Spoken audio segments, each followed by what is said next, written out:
तो प्रश्न ये है कि क्या केवल हम वृंदावन ट्रेन की टिकट खरीद के या गाड़ी में बैठ के वृंदावन जा सकते हैं? क्या टिकट खरीदना, गाड़ी में बैठकर जाना अपने आप में पर्याप्त है? यह प्रश्न है। श्रील प्रभुपाद बोलते हैं कि केवल टिकट खरीद के कोई वृंदावन नहीं जा सकता। उसके लिए क्या चाहिए? तो अक्रूर जी को जब कंस ने वृंदावन भेजा था, कंस बेसिकली भगवान कृष्ण को मारना चाहता था। वो अलग अलग प्लान्स बना रहा था।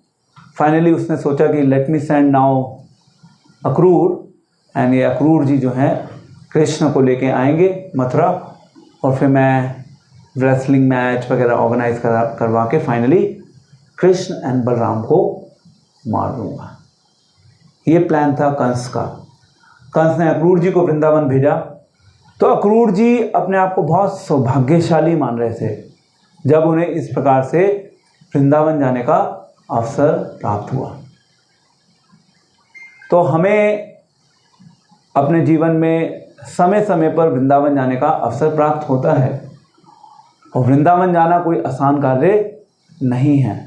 एंड जनरली अगर हमारे अंदर थोड़ी सी भी भक्ति भावना होती है तो हम लोगों को अच्छा लगता है वृंदावन जाना, भगवान के धाम जाना। वहाँ पे सब केवल भगवान के नाम के कीर्तन में, भगवान की लीलाओं में अपने आप को पूर्ण रूप से डुबो देते हैं। तो अक्रूर जी बहुत प्रसन्न थे कि उन्हें कंस की कृपा से वृंदावन जाने का अवसर मिल रहा है, क्योंकि वृंदावन जब वो जाएंगे वहाँ पे उन्हें कृष्ण एंड बलराम के दर्शन करने का अवसर मिलेगा। ये उनका बहुत बड़ा सौभाग्य है। वो अपने आप को बहुत सौभाग्यशाली मान रहे हैं। तो भगवान के धाम जाना कोई साधारण बात नहीं है, क्योंकि हमारे शास्त्रों में बताया है कि भगवान का धाम और भगवान ये अभिन्न है, इनमें कोई अंतर नहीं है। और अक्रूर जी अपने आप को बहुत अयोग्य मान रहे हैं, अयोग्य मान रहे हैं कि उन्हें वृंदावन जाने का अवसर मिल गया। तो इसी प्रकार से जब हमें वृंदावन धाम जाने का अवसर मिलता है तो हम सभी को अपने आप को अयोग्य मानना चाहिए। परंतु भगवान क्या है? भगवान बहुत कृपालु हैं, भगवान बहुत दयालु हैं। भगवान अपने भक्तों के ऊपर विशेष कृपा करते हैं, दया करते हैं, और फिर भगवान अपने भक्तों को वृंदावन बुलाते हैं, जिस प्रकार से अक्रूर जी को बुलाया। तो जब अक्रूर जी को वृंदावन बुलाया गया इस प्रकार से, आई मीन टू से कंस के थ्रू, तो मन ही मन अक्रूर जी सोच रहे हैं कि जिस प्रकार से नदी की लहरें होती हैं, नदी में पानी बहता रहता है, जब वो पानी बहता है तो उसमें पत्ते होते हैं, कुछ बड़े पत्ते होते हैं, कुछ छोटे पत्ते होते हैं। तो कई बार उनको एक किनारा मिल जाता है पत्तों को, वो उनके जीवन का एक सहारा होता है। तो पत्तों को किनारा मिल गया, यानी कि वो उनके जीवन का सहारा।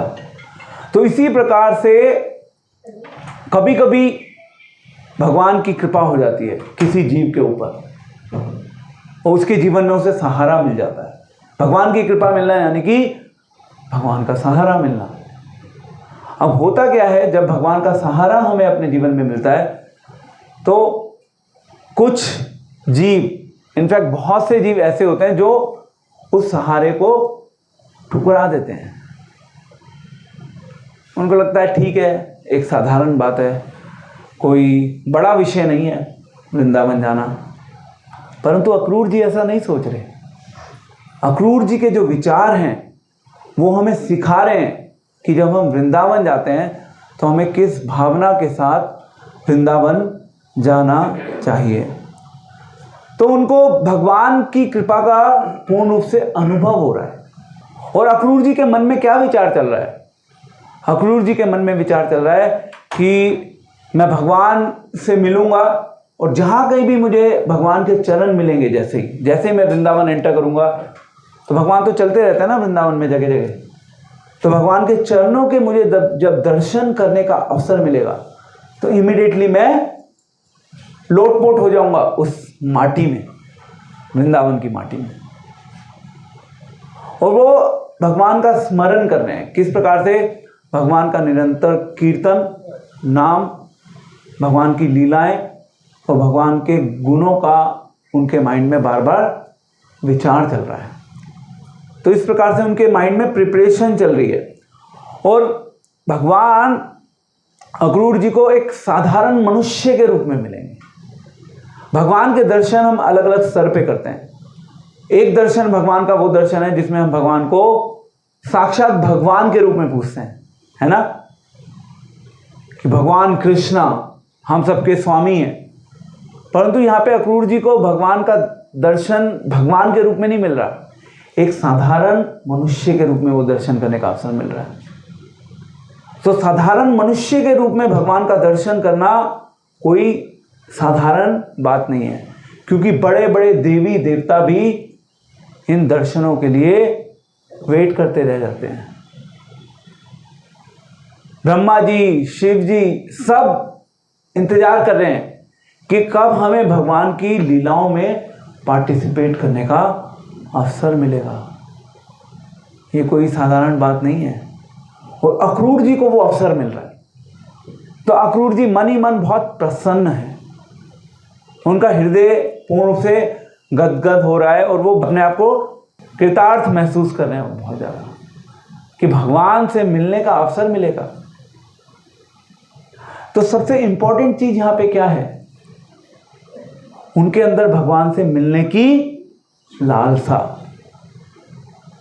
तो प्रश्न ये जागृत होता है माइंड में कि क्या हमारे अंदर भगवान से मिलने की वो लालसा है या नहीं। अगर लालसा होगी तो उस दिशा में हम कुछ प्रयास करेंगे, अगर लालसा ही नहीं होगी तो प्रयास कैसे होगा। तो स्टार्टिंग पॉइंट का क्या है, लालसा। आप कहेंगे ठीक है हमारे अंदर लालसा है, पर हमारी लालसा अभी बहुत निकृष्ट है, बहुत बहुत थोड़ी सी है वो लालसा। नो प्रॉब्लम, अपनी लालसा को बढ़ाने का प्रयास कीजिए। आप इस चीज के ऊपर विचार कीजिए कि किस प्रकार से हम अपने जीवन में भगवान से मिलने की लालसा को बढ़ा सकते हैं। अब जब हम समाज की बात करते हैं तो समाज में क्या है, समाज में सारे ऐसे अरेंजमेंट्स अवेलेबल हैं जिससे कि हम भगवान से मिलने की लालसा को कम कर सकें, ना कि बढ़ा सकें। समाज एक उल्टी दिशा में चल रहा है। हम बात कर रहे हैं भगवान से मिलने की लालसा को बढ़ाओ, संसार कह रहा है कि भगवान से मिलने की लालसा को घटाओ। अगर आप सही लोगों के संग में रहोगे तो आपकी लालसा बढ़ेगी, और अगर आप गलत लोगों के संग में रहोगे तो आपकी लालसा घटेगी। इसीलिए हमारे शास्त्रों में बोला है, साधु संग सर्व शास्त्र कोय, लभ मात्र साधु संग सर्व सिद्धि होए। साधुओं के संग में जब रहेंगे तो हमारी भगवान से मिलने की, भगवान की सेवा करने की जो लालसा है वो बढ़ेगी। और जितना हम साधुओं से दूर रहेंगे उतना वो कम होगी। तो चुनाव हमें करना है, संसार हमारे लिए चुनाव नहीं करेगा, ये चुनाव तो हम सबको करना है। भगवान ने हम सबको जीवन दिया है और भगवान ने हम सभी को स्वतंत्र इच्छा भी दी है। उस स्वतंत्र इच्छा के अनुसार हम या तो चीज़ों को एक्सेप्ट करते हैं अपने जीवन में, या हम चीज़ों को रिजेक्ट करते हैं। ये चुनाव हर व्यक्ति के पास है, हर व्यक्ति का जन्म सिद्ध अधिकार है। जैसे आता है ना वो जब इलेक्शन डेज आते हैं, तो इलेक्शन डेज में क्या बोलते हैं कि भारतीय होने के नाते वोट देना मेरा जन्म सिद्ध अधिकार है, ऐसे लिखे होते हैं वो स्लोगन्स। इसी प्रकार से सही इच्छा करना या गलत इच्छा करना, ये आपके पास भगवान ने आपको एक अधिकार दिया है। अब उस अधिकार का आप सही इस्तेमाल करें या उस अधिकार का दुरुपयोग करें, ये आप ही के हाथ में है। भगवान उसमें इंटरफेयर नहीं करते ज़्यादा, भगवान आपकी व्यक्तिगत इच्छा के ऊपर छोड़ देते हैं कि क्या आपने उस चीज़ का अपने जीवन में सही चुनाव किया है या नहीं। तो इस प्रकार से वो भगवान की लीलाओं के बारे में सोच रहे हैं, भगवान के रूप, भगवान के गुणों के बारे में सोच रहे हैं। भगवान ने लीलाएं की, अलग अलग लीलाएं करी। जब भगवान वृंदावन में थे, भगवान ने मिट्टी को भी खाया।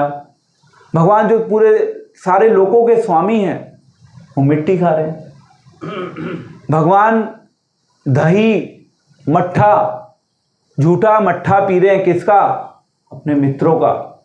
जब वो अपने मित्रों के साथ खेल रहे हैं, उनका झूठा खा रहे हैं।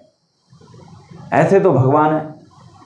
एक तरफ वो भगवान है, दूसरी तरफ भगवान इस स्तर पे आके अपने दोस्तों के साथ, अपने मित्रों के साथ खेल रहे हैं। ये भगवान की लीलाएं हैं। और भगवान की लीला क्या है? वो अपरंपार है। परंतु उन लीलाओं के ऊपर चिंतन करने के लिए हमें उन लीलाओं के बारे में जानना होगा। जब तक हमें उन लीलाओं के बारे में नहीं पता होगा, तब तक हम चिंतन कैसे करेंगे? है ना? जैसे अभी कार्तिक मास का महीना चल रहा है। कार्तिक मास के महीने में भगवान ने एक बहुत महत्वपूर्ण लीला की, जिसको हम बोलते हैं दामोदर लीला। दामोदर लीला में बहुत सारी शिक्षाएं भगवान ने दी। एक शिक्षा नहीं है, बहुत सारी शिक्षाएं हैं। और सबसे महत्वपूर्ण शिक्षा यह है कि भगवान जो तीनों लोकों के स्वामी हैं, वो भगवान अपने भक्तों के प्रेम के वश में आकर बंध जाते हैं। ये सबसे महत्वपूर्ण चीज है। एक तरफ वो भगवान है, दूसरी तरफ वो एक साधारण रस्सी से बंधने के लिए तैयार हो जाते हैं। इसमें एक इंपॉर्टेंट पॉइंट ये भी है कि अगर हम भगवान की सेवा नहीं करते, भगवान की लीलाओं के ऊपर चिंतन नहीं करते, भगवान के नाम के ऊपर मनन नहीं करते, तो हम इस संसार में सारे कार्य कर सकते हैं, परंतु उन सभी कार्यों को करना बेसिकली एक मृत शरीर को सजाने के समान। मृत शरीर, उसको डेकोरेट किया जा रहा है, सारी चीजें हो रही हैं, बट उसमें से चेतना जा चुकी है, वो शरीर तो मर चुका है। परंतु जब तक आपने अपने जीवन को भगवान से नहीं जोड़ा, तब तक वो प्रकृति एक केवल भौतिक शरीर जो कि मर चुका है, मरे हुए भौतिक शरीर को सजाने के समान है। इसीलिए वृंदावन जाना कोई साधारण बात नहीं है। आज के समय में साधारण हो गया है, स्पेशली हम दिल्ली वासियों के लिए, बट जब तक हमारी चेतना वृंदावन नहीं जाएगी वास्तविक रूप में, तब तक वृंदावन जाके हम दर्शन करके भी आ जाएंगे, परंतु हृदय में कोई परिवर्तन नहीं होगा। और जब तक हृदय में परिवर्तन नहीं होगा, तो ये तो एक ऑर्डिनरी किसी भी जगह पर आप घूम के आ गए, बस इतना ही है। उद्देश्य क्या है वृंदावन जाने का? उद्देश्य है वृंदावन जाने का कि हम वृंदावन को अपने हृदय में बसाएं। ये चाहते हैं भगवान हमसे, हमारे हृदय में वृंदावन बसना चाहिए। और वृंदावन को हृदय में बसाने के लिए हमें भक्ति का अभ्यास पूर्ण हृदय के साथ करना होगा। इसके बाद अक्रूर जी विचार कर रहे हैं कि आप यदुवंशी हैं, और आप यदुवंशी होते हुए आप ही ने सभी धर्म के सिद्धांतों की स्थापना की है भगवान, और जो उन धर्म के सिद्धांतों का पालन करते हैं अपने जीवन में, वो देव तुल्य हैं। और जो अपने जीवन में धर्म के सिद्धांतों का पालन नहीं करते, वो क्या है? वो असुर हैं। असुर। तो हमें देखना है कि क्या हम अपने जीवन में धर्म के सिद्धांतों का पालन करते हैं। और धर्म के सिद्धांत बहुत सारे हैं, ऐसा नहीं कि केवल झूठ मत बोलो धर्म का सिद्धांत है, एक सिद्धांत है वो, और भी बहुत कुछ है। जो कहते हैं कि बस धर्म यही है कि किसी का गलत मत करो, झूठ मत बोलो, चोरी मत करो, किसी का दिल मत दुखाओ, यही है धर्म। यहां से तो धर्म की शुरुआत होती है। इससे आगे भी बहुत कुछ है जो धर्म हमें सिखाता है। केवल यहां पर अटक के नहीं रह जाना चाहिए कि धर्म का मतलब केवल किसी का दिल ना दुखाओ, चोरी मत करो, झूठ मत बोलो। ये सब तो बहुत बेसिक चीजें हैं जो एलिमेंट्री लेवल पे सिखाया जाता है ना। जब आप स्कूल जाना शुरू करते हैं हम लोग, तो स्कूल में ABCD सिखाई जाती है। ये ABCD वाली शिक्षा है। बट जब आप आगे 11th 12th कॉलेज लाइफ में आ जाते हैं तो बहुत सारी कॉम्प्लिकेटेड चीज़ें आ जाती हैं। अगर हमें एक स्तर पे रुकना है तो ABCD काफ़ी है, ओके फाइन। फिर लालसा कैसे बढ़ेगी? जब तक लालसा नहीं होगी हृदय में तब तक कैसे जाएंगे हम वृंदावन? हम सब तो यहीं रह जाएंगे। फिजिकली जरूर चले जाएंगे बट मेंटली कैसे जाएंगे वृंदावन? ओके, सो इसके बाद अक्रूर जी कह रहे हैं कि हे भगवान, यदि कोई आपके दर्शन करना चाहता है, हमारे हृदय में अगर दर्शन करने की लालसा है तो उसके लिए हमें अपनी आंखों में भगवत प्रेम का अंजन लगाना होगा। कहते हैं सुरमा लगाते हैं, पहले होती थी काजल, अभी तो पता नहीं आती या नहीं आती, पहले तो बहुत यूज होती थी। आती होगी, I am sure, I think. वो पहले काजल लगाते थे नज़र उतारने के लिए और ऑब्वियसली सुंदरता बढ़ाने के लिए। अगर हमें भगवान को देखना है तो उसके लिए भक्ति का सुरमा, भक्ति का अंजन अपनी आंखों में लगाना होगा। और भक्ति सरल शब्दों में मीन्स सेवा करनी होगी। सेवा करने के लिए हमें अपने जीवन में किसी भी लिमिट को क्रॉस कर देना चाहिए। आप ये मत सोचिए कि मैं इतनी सेवा कर रहा हूं बहुत है। एक्चुअली भगवान की सेवा करने की कोई लिमिट ही नहीं है। ये लिमिट तो हमने खुद अपने आप बना दी है कि ये लिमिट है, कोई लिमिट नहीं है। भगवान को किसी लिमिट से बांधा नहीं जा सकता, क्योंकि भगवान अनलिमिटेड है, इसलिए भगवान की सेवाएं भी अनलिमिटेड है। क्या हम उन सेवाओं को करने के लिए तैयार हैं? ये प्रश्न हम सभी को अपने आप से पूछना चाहिए। क्या हम सभी अपने जीवन में उन सेवाओं को करने के लिए कुछ प्रयास कर रहे हैं? ये प्रश्न पूछिए अपने आप से। अगर प्रयास हो रहा है तो धीरे धीरे आपकी लालसा बढ़ेगी। अगर प्रयास नहीं होगा तो जो बची कुची लालसा भी है ना, वो समाज आपकी डुबो देगा, खत्म कर देगा उस लालसा को भी। फायर होनी चाहिए अंदर। There should be a fire in the heart that yes भगवान, मैं आपकी सेवा करना चाहता हूं और मैं आपकी सेवा करने के लिए कुछ भी करने को तैयार हूं। मैं आपकी सेवा करने के लिए कोई नियम, कोई लिमिट निर्धारित नहीं करना चाहता। हो सकता है फिजिकली ऐसा हो कि मेरी लिमिट बन जाए। लिमिट का मतलब क्या है कि मेरी जो बॉडी है, मेरी बॉडी एक लिमिट तक अलाउ करती है मुझे करने के लिए सेवा। बट फिर भी आप हृदय में तो भावना रख सकते हैं ना। एक होती है फिजिकल लिमिटेशन या टाइम की लिमिटेशन हो सकती है, बट हृदय में टाइम की लिमिटेशन नहीं होनी चाहिए।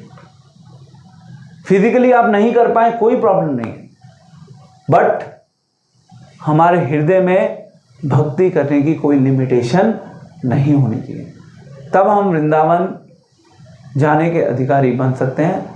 तब हम वृंदावन को समझ सकते हैं कि वृंदावन का एक आइडिया ले सकते हैं। इनफैक्ट वृंदावन को समझना तो आसान नहीं है। और फिर उसके बाद वो आगे कह रहे हैं कि मैं दर्शन करूंगा और भगवान निश्चित रूप से मुझे अपने चरण कमलों की शरण प्रदान करेंगे। इस प्रकार से अक्रूर जी सोच रहे हैं। और जैसे ही मैं भगवान के चरणों को देखूंगा, इमीडिएटली मैं साक्षात दंडवत प्रणाम करूंगा। और जब हम भगवान के चरण कमल देखते हैं, आई मीन टू से वृंदावन में फिजिकली अभी आपको देखने को नहीं मिलते चरण, बट वृंदावन की मिट्टी, वृंदावन की रज जो है वो अपने आप में परफेक्ट है, सिद्ध है। तो जैसे ही आप वृंदावन पहुंचे, आइडियली आपको इमीडिएटली अपनी मान, अपनी मर्यादा, अपनी प्रतिष्ठा, इन सब चीजों को छोड़ के सबसे पहले उस वृंदावन की रज को प्रणाम करना चाहिए। और अक्रूर जी ने ऐसा ही किया।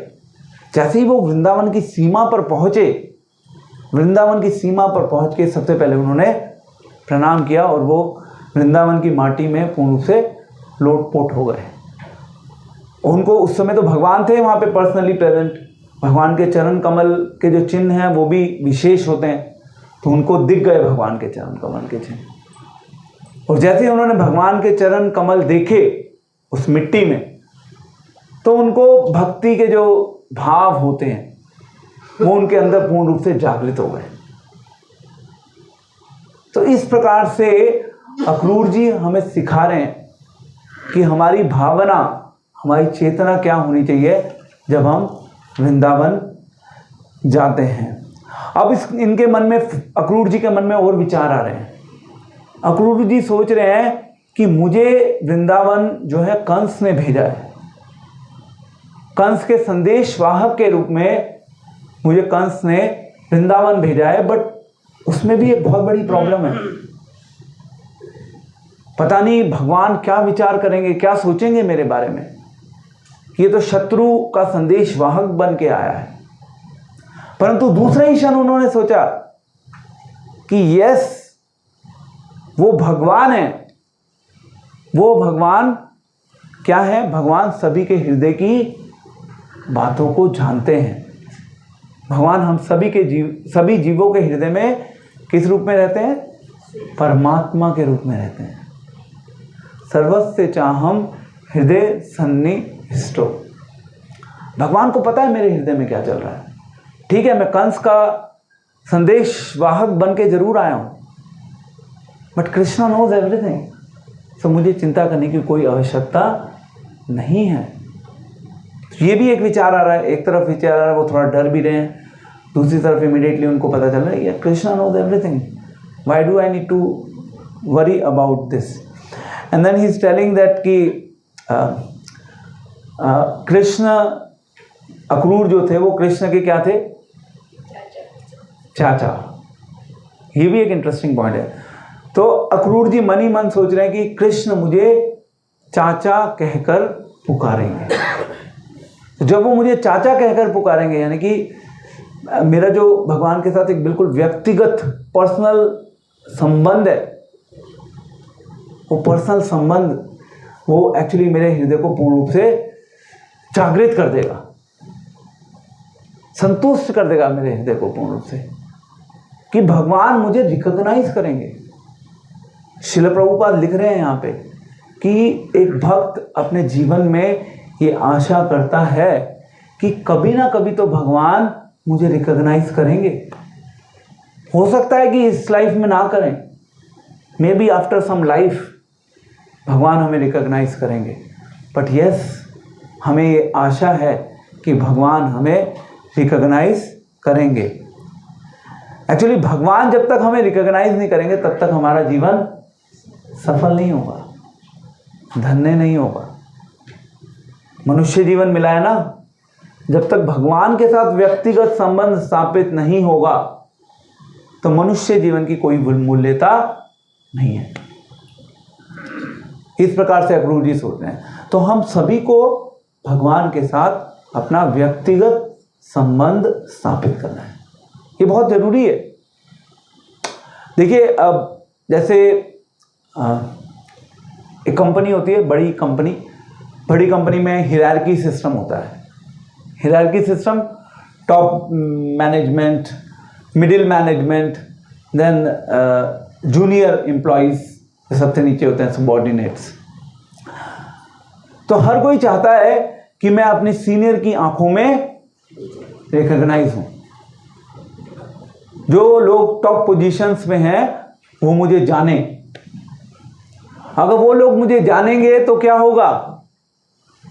मेरी प्रगति होगी, मेरा प्रमोशन होगा, मेरा इंक्रीमेंट होगा।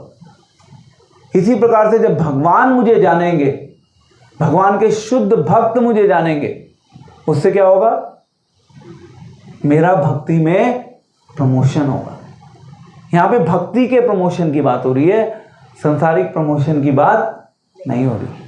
कंपनी में संसारिक प्रमोशन की बात होती है, परंतु भगवान के धाम में तो भक्ति में प्रमोशन की बात होती है। तो संसारिक प्रमोशन बहुत इनसिग्निफिकेंट है, जब भक्ति के प्रमोशन की बात होती है तो उसके आगे वेरी इनसिग्निफिकेंट। तो हमारा अल्टीमेट इंटरेस्ट होना चाहिए भक्ति में प्रमोशन। एंड इसके बाद फाइनली वो पहुंच गए वृंदावन। जब वो वृंदावन पहुंचे तो जैसे ही उन्होंने कृष्ण बलराम को देखा, कृष्ण बलराम को देखते ही उन्होंने उनको दंडवत प्रणाम किया। दंडवत प्रणाम करने के बाद कृष्ण बलराम ने भी उनका पूर्ण हृदय के साथ अतिथि सत्कार किया।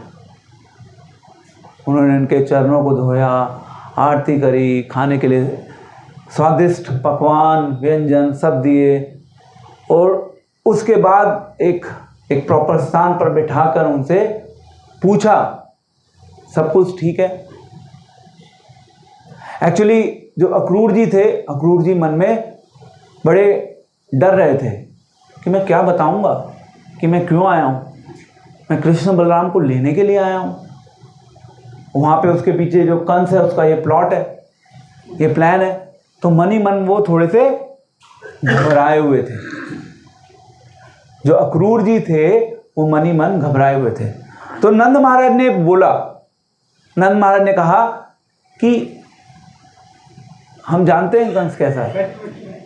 ये वो कंस है जिसने सारी मर्यादाओं को तोड़ दिया, और उसने अपनी सिस्टर का घर भी उजाड़ दिया। तो वहां पे कुछ सही तो हो ही नहीं सकता। उस कंस की प्रजा में, मथुरा में कुछ सही नहीं हो सकता। तो कंस की क्रूरता के बारे में हम तो पहले से ही जानते हैं। तब अक्रूर जी को थोड़ा सा साहस मिला कि उन्होंने ऑलरेडी उसको खुद ही बोल दिया। उन्होंने खुद ही कह दिया कि भैया मथुरा में कंस का राजा है तो प्रॉब्लम होगी ही होगी, हमें उसके बारे में कुछ अलग से जानने की कोई आवश्यकता नहीं है। सो नंद महाराज के वो शब्द, उन शब्दों के द्वारा अक्रूर जी पैसिफाई हो गए। और फिर इस प्रकार से उन्होंने जो ये this is the first part जहाँ पे अक्रूर जी पहुँच गए वृंदावन, उनकी मुलाकात हो गई कृष्ण बलराम से। और फिर उसके बाद उन्होंने आगे बताया नंद महाराज को कि इस प्रकार से मैं कृष्ण बलराम को अपने साथ लेके जाने के लिए आया हूँ। कहाँ पर? मथुरा लेके जाने के लिए आया हूँ। तो जब वो रास्ते में जा रहे थे, वहाँ पे यमुना नदी आई रास्ते में, अक्रूर घाट है अभी भी वो जगह वहाँ पे। और उस अक्रूर घाट पर एक्चुअली अक्रूर जी जब स्नान करने गए यमुना जी में, हाँ, तो कृष्ण बलराम तो रथ पर ही बैठे थे। कृष्ण बलराम रथ पर बैठे हुए हैं और अक्रूर जी जब नीचे स्नान करने के लिए गए तो उन्होंने देखा कि भाई यहाँ पे भी फिर से विष्णु के दर्शन, उन्हें वहाँ पे विष्णु के दर्शन हुए। वो कंफ्यूज हो गए, उन्हें समझ नहीं आ रहा था क्या हो रहा है। तो फिर उन्होंने, अक्रूर जी ने विष्णु जी की स्तुति करना शुरू किया। तो पूरा वर्णन है श्रीमद् भागवतम में, बहुत सुंदर। तो चेतना क्या होनी चाहिए वृंदावन जाने की, ये अक्रूर जी हमें सिखा रहे हैं। केवल फिजिकली वृंदावन जाना अपने आप में पर्याप्त नहीं है। जो मेंटल, इस संसार का जो सारा कार्यक्रम है ना, उस कार्यक्रम को यहीं पर छोड़ के हमें वृंदावन जाना चाहिए। तब हम वृंदावन का एक ग्लिम्स, एक प्रकाश, एक अनुमान लगा सकते हैं कि वृंदावन क्या जगह है। अदरवाइज घूम के आ जाएंगे and it will not have any change in our life. So मैंने शुरू किया था कि वृंदावन जाने के लिए गाड़ी में बैठ के या टिकट खरीद के हम वृंदावन नहीं जा सकते।